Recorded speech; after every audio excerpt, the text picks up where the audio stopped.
Je travaille quasiment exclusivement dans l'accouvage, donc en fait dans l'incubation des œufs. Ce qui fait que le film m'a vraiment parlé.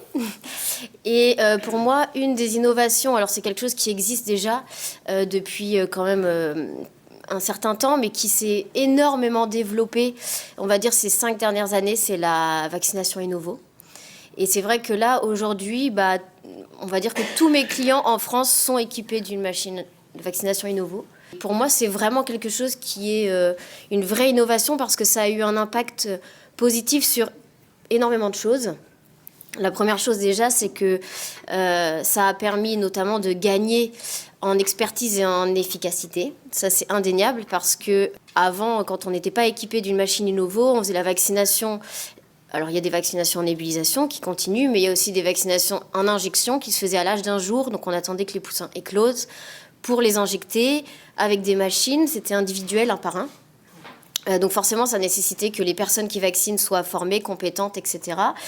Et ça prenait énormément de temps, ce qui fait qu'il y a une fatigue de l'opérateur, des maintenances de machines, etc.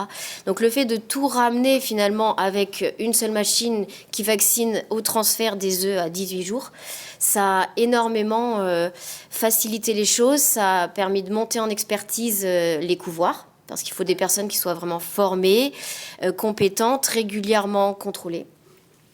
Ça a permis de gagner en efficacité aussi sur la prise vaccinale parce que, alors en France on le voit peut-être un petit peu moins, mais moi dans ma clientèle à l'étranger, le fait de vacciner à 18 jours plutôt que de vacciner à l'âge d'1 jour à l'éclosion, les 3 jours qu'on gagne sont parfois les 3 jours qui sont nécessaires pour qu'on évite d'avoir des soucis de signes cliniques ou de sous-performance en élevage.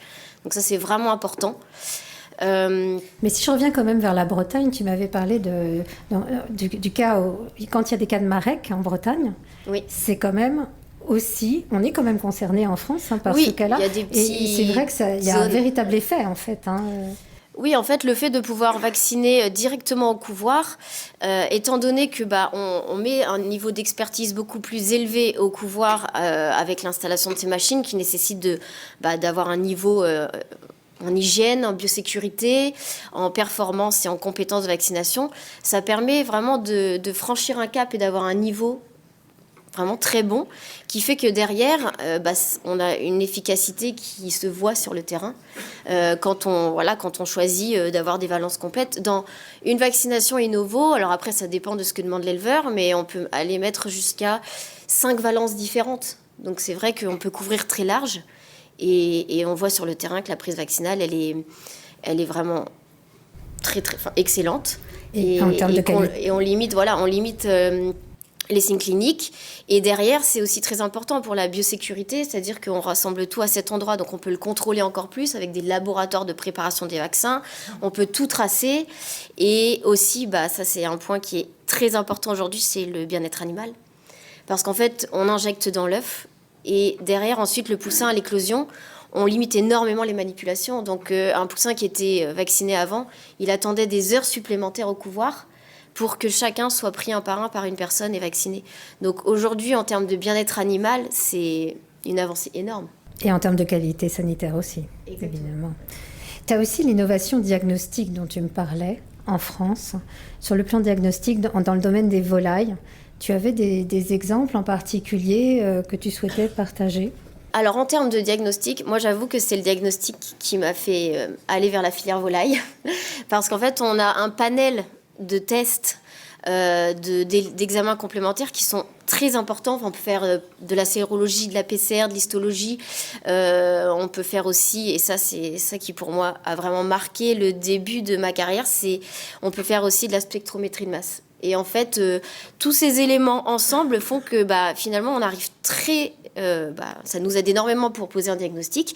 Et c'est surtout ultra rapide. Donc c'est vrai qu'aujourd'hui, quand on fait une autopsie, on a déjà un résultat bactériaux en moins de 24 heures. Si on veut faire une PCR ou autre chose, en 2 jours, 3 jours, on a quasiment tous nos résultats. On a l'exemple concret sur la PCR d'influenza aviaire, oui, voilà, avec des résultats que... Pour faire du diagnostic, du monitoring, du contrôle, et donc ça, on peut avoir des résultats dans la journée. Et ça, c'est vraiment très important. Et le Malditov, qui nous permet d'avoir des profils protéiques, nous permet aussi... Donc moi, à l'échelle de l'accouvage et de la sélection génétique, ça me permet de faire des auto-vaccins. Et ça, en fait, c'est Depuis, on va dire que depuis 4-5 ans, le fait d'avoir des autovaccins avec entre 3 et 6 souches de colibacilles notamment, fait que moi j'ai certains clients chez qui, grâce à ça, je ne fais plus d'antibiotiques. Ah oui. Et on fait que de la prévention, de l'autovaccin, des vaccinations et de la surveillance technique.